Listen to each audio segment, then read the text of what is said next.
I think of two things. I think of parental background in terms of raising children, and then professional background. The schools are a $600 million a year corporation enterprise. And obviously, with our students and our teachers being our customers, being really who we're serving. From a professional standpoint, I've served at many large enterprises and managed very large budgets. Had to make some challenging decisions sometimes when things don't get funded, and you have a passion for them, and you know they're important. And so I think being very analytical and being able to look through from a data perspective in terms of the budget and things that are closest to our students, I think that that's super important. Also, now that it's come up that we'll be selecting a new superintendent in terms of, I've done lots of hiring across companies and interviews and really meeting with folks to determine what's the important aspects that you want in the new director of schools that's going to lead Williamson County. And so I think from a professional standpoint, I think that that really gives me an edge for the role.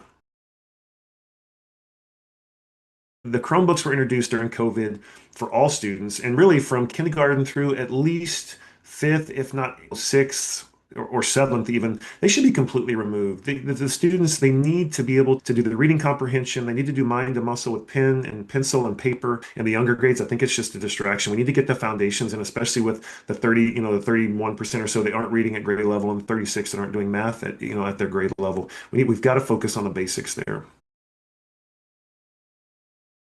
I love AI. It's in my industry. It's an incredible tool for certain tasks, but you always have to have the human in the loop. The biggest part is educating the teachers and the staff on how to use it correctly and appropriately, and then still requiring the students to do the basics, requiring them to show their work and how they got to the results. Limiting AI in those foundational, really, assignments. That's still got to be the basics. They still have to learn how to critically think. I've heard from some teachers that they're not allowed, if they see certain students kind of falling behind or didn't understand the lesson, they can't really go back and review it the next class. They've got to move to the next material, or they get kind of penalized if they're being observed from their review. I think we need to look at those policies again. Are we burdening our teachers that are already overburdened with additional policies where they can't do their job and they can't actually teach phonics-based reading to the students and basic math principles and fundamentals? Just like a company, you've got all these policies and procedures that no one ever reads, and you need to simplify those and make sure we the basics in place that empowers our teachers to teach and our students to learn without all the added distractions.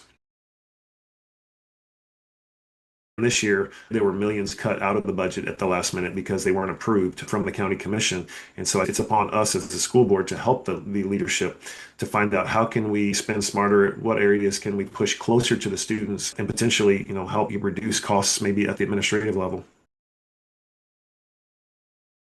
If you were running a corporation, you're always going to look at overhead and making sure you're maximizing your positions. You're using every form of technology that you can and automation that you can for any sort of kind of redundant jobs and roles so that you can, reduce the headcount if that's the right answer and be able to push that money closer to the teachers. The teachers continue to ask for help. I think that, going through the 54 plus page budget, but really focusing on the salaries now and how we can, they always want to get teacher salaries up, but make sure that disparity between, once you get in versus the challenge with retention is once you're here 10, 15 years, your pay really hasn't caught up to others with that level of experience. So I think those are some areas that we can work on. My philosophy is super simple on this one. It's done me, extremely well in terms of, from a corporate standpoint, in terms of the jobs that I've had in the success in my companies and building teams. And that's really, focusing on the fundamentals. Being in cybersecurity, you can think a lot of different things. The bad guys, the hackers, things are changing so fast. But the companies that continue to survive in the industry are those that focus on the fundamentals, that don't go spend all the money on the flashy new trends. They focus on the basics of blocking and tackling to keep the bad guys out. And so it should be no different from a school district standpoint, focusing on the fundamentals, the simple ways to teach it that we've done for many, many years. Also, accountability, being able to hold the leadership and the administration accountable for those results. We've got a huge, challenge with bullying in the schools right now, and everyone acknowledges that, but there's not really been any accountability to solve that or to address that. And we've got to hold our leaders accountable for that. And then results. Certainly Williamson County Schools has phenomenal results and the record number of perfect scores on the ACT and SAT scores and multiple different academic accolades, which is fantastic. And so we've got to continue to focus on how do we continue that. I'm a servant leader. I've served on city council back in Texas. I've served on planning and zoning boards. I've served on HOAs, which no one likes. And so my heart is a heart of service. And I just, my parents instilled in me to try to make every place you live a little better than when you moved there. And that's the heart behind why I want to serve. And so I have a passion for really from a leadership standpoint, from a numbers and a data standpoint, and really because this is our next generation of voter, this is our next generation of employees. And we want to make sure that they get the education, that they all have access to an excellent education that's free of bias. And it's just stick to the basics and get politics out of it and just keep it simple the way it was.